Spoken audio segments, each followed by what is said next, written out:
If you historically look at it, management of cholesterol was sort of a endocrine disease. We did realize for a long time that hypercholesterolemia is associated with cardiovascular disease, but when statins came and we found out that you can reduce cardiovascular adverse outcomes, the cardiologists got involved and involved very heavily in the management of dyslipidemia. And I think we are at the same point with diabetes at this point. We know for a long time that patients with diabetes are at high risk for cardiovascular diseases and cardiovascular mortality, but we did not have any proven evidence. So if you look at the guidelines up until now primarily were focused on glycemic control and cardiovascular risk management like lipids and blood pressure, all sort of the usual things.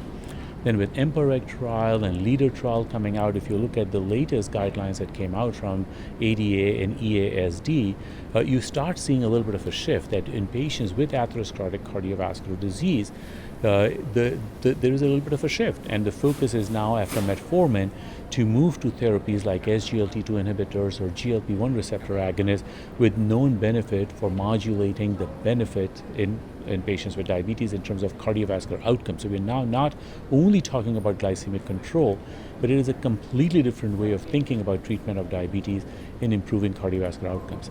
And the way I see things moving into the future, I see that two things probably will happen. One, there are a lot more trials going on with these agents, diabetes agents, looking at kidney outcomes and heart failure outcomes. So this involvement of outcomes will become more comprehensive beyond just the 3-point MACE outcome or cardiovascular mortality.